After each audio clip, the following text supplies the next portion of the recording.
Eugene आज देर तक सोता रहा, इसलिए उसे पूरे ग्राउंड के 10 चक्कर काटने की सजा मिली।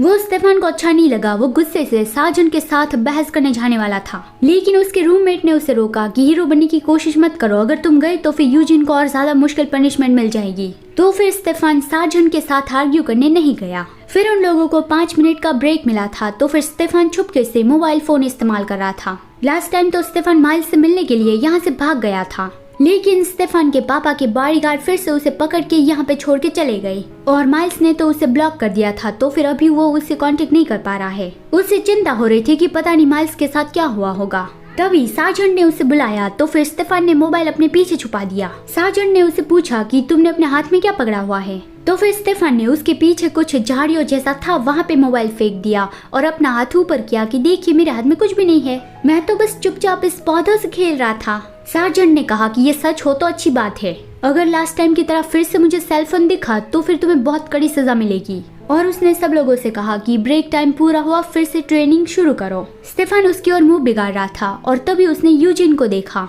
जो दौड़ने की वजह से बहुत ज्यादा थक गया था। स्टेफान ने पूछा कि क्या तुम ठीक तो हो? तो यूजिन ने रोते हुए बताया कि हाँ मैं ठीक हूँ। स्टेफान ने कहा कि बस एक चक्कर काटने में तुम्हारी सांसें इतनी ज्यादा तेज हो गई और सिर्फ दौड़ने के लिए ही तो कहा है, तुम रो क्यों रहे हो? ये सुन के यूजिन और ज्यादा रोने लगा। तो स्टेफान ने उस पर चिल्लाया कि रोना बंद करो, एक मर्द जैसे बनो, अगर तुमने रोना कंटिन्यू रखा तो फिर मैं तुम्हारे चेहरे पे एक घूंसा लगा दूंगा। तो फिर यूजिन कैसे भी करके अपना रोना रोकता है, जो बहुत ज्यादा क्यूट लग रहा था। उसका चेहरा देख के स्टेफान गुस्सा हो गया कि मैं तुम्हें नहीं झेल सकता, चलो अब ट्रेनिंग के लिए चलते हैं। वो उसे सहारा देकर ले जाने लगा। तो फिर यूजिन ने उसे थैंक्स कहा। स्टेफान ने कहा कि रोना बंद करो यार और अपनी नाक पोंछ लो, मेरे कपड़ों पे मत लगा देना ये तुम।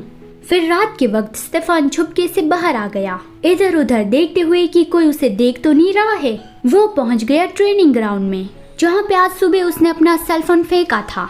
वो अभी उसे ढूंढ रहा था, लेकिन उसे नहीं मिल रहा था। तभी किसी ने उसे कहा कि स्टेफान तुम क्या ढूंढ रहे हो?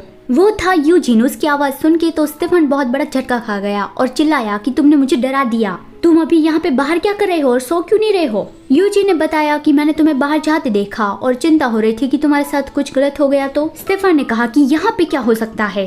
तभी किसी और ने चिल्लाया कि कौन है वहाँ पे? तो स्टेफान ने तुरंत ही यूजिन का हाथ पकड़ के कहा कि जल्दी से छुप जाओ। और यूजिन कुछ बोलने वाला था, तो फिर स्टेफान ने अपने हाथ से उसका मुंह कवर कर दिया और उससे हर्ष किया कि आवाज मत करो। वॉचमैन टॉर्च लेके इधर उधर देख रहा था कि कितनी अजीब बात है, मुझे लगा कि मैंने यहाँ पे अभी किसी को देखा था। फिर जब वो चला गया तब जाके स्टेफान ने चैन की सांस ली कि अभी हम पकड़े जाते। उसने अभी यूजिन का मुंह कवर करके रखा था, तो यूजिन की आवाज सुन के उसने अपना हाथ हटा लिया और उसे सॉरी कहा कि आई एम सॉरी, अभी तुम वापस जाओ, अगर तुम भी पकड़े गए तो फिर तुम्हें भी पनिशमेंट मिलेगी।